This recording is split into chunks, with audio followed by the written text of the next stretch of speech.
शुक्लां ब्रह्म विचारसार परमामाद्यां जगद्व्यापिनीं वीणा पुस्तकधारिणीम् अभयदां जाड्यान्धकारापहां हस्ते स्फाटिकमालिकां विदधतीं पद्मासने संस्थितां वन्दे तां परमेश्वरीं भगवतीं बुद्धिप्रदां शारदां। श्री महागणाधिपतये नमः। श्री महासरस्वत्यै नमः। శ్రీ గురుభ్యో నమః. రవి గోచారము, రవి యొక్క సంచారం మూలకంగా జాతకులకు ఎలాంటి ఫలితాలు ఉంటాయి అనేటువంటి విషయాన్ని మనం చూసినట్టయితే, రవి సంచారానికి అత్యంత ప్రాధాన్యత ఉంది. సూర్యుడు గ్రహరాజు కనుక ఆ సూర్యుడి చుట్టే మిగతా గ్రహాలన్నీ కూడాను తమ తమ కక్షల లోపల తిరుగుతూ ఉంటాయి. కనుక సూర్యుడి యొక్క సంచారము మానవులపైన ఏ స్థానాలలో సంచరిస్తున్నప్పుడు ఎలాంటి ఫలితాలు ఉంటాయి అనేటువంటి విషయాన్ని మనం చూసినట్టయితే, సూర్యుడు ప్రధానమైనటువంటి గ్రహం. అంటే సూర్యుడు ఏ ఏ విషయాలపై ప్రభావాన్ని చూపిస్తాడు సాధారణంగానంటే, సూర్యుడు తండ్రి, ప్రభుత్వపు పనులు, అధికారము, తర్వాత ఉద్యోగంలో ఉన్నటువంటి వాళ్లకు ఉన్నతాధికారులతో కలిగేటువంటి సంబంధాలు, సమాజంలో కీర్తి ప్రతిష్టలు, ముఖ్యంగా మనిషి లోపల ఆత్మవిశ్వాసము, మనిషిలో లీడర్షిప్ క్వాలిటీస్ అన్నీ కూడాను సూర్యుడి మూలకంగా వస్తూ ఉంటాయి. తర్వాత రాజకీయంలో ఉన్నటువంటి వాళ్లకు,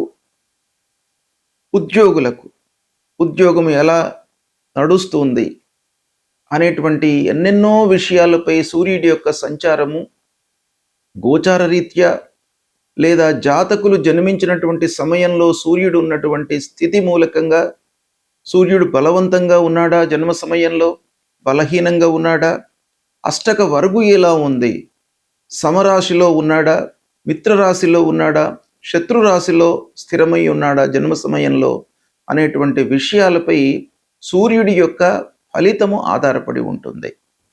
అయితే గోచార రీత్యా సూర్య భగవానుడి యొక్క సంచారము 12 రాసుల వారికి ఎలాంటి ఫలితాలు ఇవ్వబోతున్నాయి అనే విషయాన్ని మనము తెలుసుకుందాం. మకర రాశి వారికి రవి గోచారము ఎలా ఉందో తెలుసుకుందాం. 15 జూన్ 2026 నుండి 16 జూలై 2026 మధ్యకాలంలో సూర్యుడు మిథున రాశిలో సంచరిస్తున్నాడు. మిథున రాశి సూర్యుడికి మిత్రక్షేత్రం అవుతుంది. అంటే మిత్రక్షేత్రంలో సంచరిస్తున్నాడు. ఈ మిథున రాశి మకర రాశి వాళ్ళకి ఏమవుతుంది, షష్టమ స్థానం అవుతుంది. అంటే షష్టమ స్థానంలో సంచరిస్తున్నాడు. 6వ స్థానంలో సంచారము చాలా శుభప్రదము, మంచి ఫలితాలను సూర్యుడి మూలకంగా మీరు పొందుతారు. ఇకపోతే సూర్యుడు శని మకర రాశికి అధిపతి. సూర్యుడి యొక్క సంచారం గురించి మనం తెలుసుకుంటున్నాం గనక సూర్యుడు శని శత్రుగ్రహాలు, అయితే సూర్యుడు బుధుడు మిత్రగ్రహాలు. అంటే శత్రువులు, మిత్రత్వము ఈ 3 గ్రహాల మధ్యన ఉంది. అంటే ఇది మిశ్రమం అవుతుంది. గోచార రీత్యా సంచరిస్తున్నటువంటి స్థానం శుభప్రదమైనటువంటి ఫలితాలను ఇస్తుంది. అంటే ఓవరాల్గా చూసినట్టయితే మకర రాశి వారికి ఈ సూర్య సంచారము అనుకూలమైనటువంటి ఫలితాలన్నీ ఇస్తుంది. కాబట్టి ఏ ఏ విషయాలలో మంచి ఫలితాలు కలుగుతాయి అనే విషయాన్ని మనం చూసినట్టయితే, మీకు గిట్టని వాళ్ళ మూలకంగా, పూర్వము ఎవరైతే మీతో కలహించి విభేదాన్ని కొని తెచ్చుకొని దూరమైనారో వాళ్ళ మూలకంగా మీకు మంచి జరిగే అవకాశాలు ఉన్నాయి. అంటే శత్రువులపై విజయాన్ని మీరు పొందేటువంటి అవకాశం బాగా కనపడుతుంది. ఉద్యోగంలో పోటీతత్వం పెరుగుతుంది. తద్వారా మీరు కొత్త విషయాలను నేర్చుకుంటారు. మనుషుల యొక్క తత్వాన్ని మీరు నేర్చుకుంటారు. ఈ సమయం లోపల మంచి స్థితి లోపల విద్యార్థులు నిలిచేటువంటి అవకాశాలు ఉన్నాయి. ఇక ఉద్యోగస్తులు మీ నైపుణ్యాన్ని ప్రదర్శించి ప్రమోషన్ పొందడము, మంచి పేరును తెచ్చుకోవడం సంస్థ లోపల కూడాను ఒక పక్కన కనబడుతుంది. సంస్థ యాజమాన్యంతో, అధికారులతో మీకు సత్సంబంధాలు ఏర్పడతాయి. వాళ్ళ యొక్క మద్దతు కూడాను అన్ని విధాలుగా మీకు లభిస్తుంది. ఇక కోర్టు కేసులలో అనుకూల ఫలితాలు ఉన్నాయి. ప్రభుత్వ పనులు చేపట్టినటువంటి ప్రాజెక్టులు కానివ్వండి, వ్యవహారం కానివ్వండి అనుకూలిస్తుంది. ఇక వ్యాపారస్తులకు కొత్త ప్రాజెక్టులు, కొత్త పనులు ప్రారంభించేటువంటి అవకాశం కూడాను కనబడుతుంది. పూర్వము తీసుకున్నటువంటి అప్పులను మీరు రీపే చేస్తారు ఈ సమయం లోపల. తద్వారా మీకు కొంత సంతృప్తిని కలుగుతుంది. ఇకపోతే ఆరోగ్యము ఓవరాల్గా నిలకడగా ఉంటుంది, స్థిరంగానే ఉంటుంది. అయినప్పటికీ కొన్ని విషయాలలో వర్క్ లోడ్ మూలకంగా మీరు నిర్లక్ష్యం చేసే అవకాశం ఉంది. కాబట్టి శారీరకంగా శక్తిని పెంచుకోవడానికి ఆరోగ్యంపై మనస్సు నిలపడం చాలా అవసరము. ఆదాయము ఓవరాల్గా పెరుగుతుంది, రావాల్సినటువంటి డబ్బు చేతికి అందుతుంది. ఇక ఉద్యోగంలో మీకు అనుకున్న స్థాయి లభిస్తుంది. అంటే చాలా రోజుల నుండి ఉద్యోగము మారాలి అనేటువంటి ఒక కోరికతో ఉన్నటువంటి వాళ్లకు ఈ సమయము బాగా అనుకూలిస్తుంది, ఉద్యోగము లభిస్తుంది. ఇక ప్రమోషన్ కూడాను ఈ సమయం లోపల మీరు పొందేటువంటి అవకాశం కనబడుతుంది. విద్యార్థులకు చాలా అనుకూలమైనటువంటి సమయము. కొంత శ్రమించినట్టయితే మంచి ఫలితాలు గోచరిస్తున్నాయి. కుటుంబంలో మీకు చాలా సంతృప్తి ఉంటుంది. భార్య, పిల్లలు, కుటుంబ పెద్దలు అందరితో కూడాను సత్సంబంధాలు, మంచి మాట, సంతృప్తికరమైనటువంటి వాతావరణము కుటుంబం లోపల నెలకొంటుంది. ఇకపోతే తండ్రి ద్వారా మీకు లాభము చేకూరే అవకాశాలు ఉన్నాయి. తండ్రి యొక్క సహాయ సహకారాలను తీసుకోవడము, సూచనలను మీరు అమలు చేయడం మూలకంగా మంచి ఫలితాలను పొందే ఒక సదవకాశము ఈ సమయం లోపల మీరు పొందుతారు.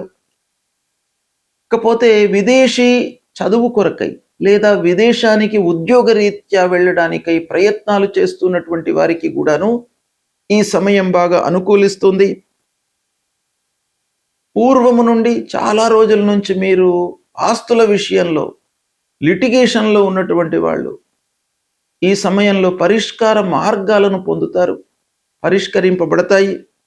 ఇక ఓవరాల్గా మీరు ఈ సమయం లోపల అంటే 15 జూన్ నుండి 16 జూలై మధ్యకాలంలో కొంత ధైర్యంతో, ఆత్మవిశ్వాసంతో ముందుకు వెళ్ళినట్టయితే చాలా విషయాలలో మంచి ఫలితాలను పొందుతారు. సూర్యుడి యొక్క సంచారము ప్రతికూలంగా ఉన్నప్పుడు, అంటే సూర్యుడు జన్మస్థానము, ద్వితీయ స్థానము, అర్ధాష్టమ స్థానము అంటే 4వ స్థానము, పంచమ స్థానము, సప్తమ స్థానము, అష్టమ స్థానము, నవమ స్థానము, ద్వాదశ స్థానము ఈ స్థానాలలో సంచరిస్తున్నప్పుడు మనకు గోచార రీత్యా ప్రతికూలమైనటువంటి ఫలితాలను ఇస్తాడు.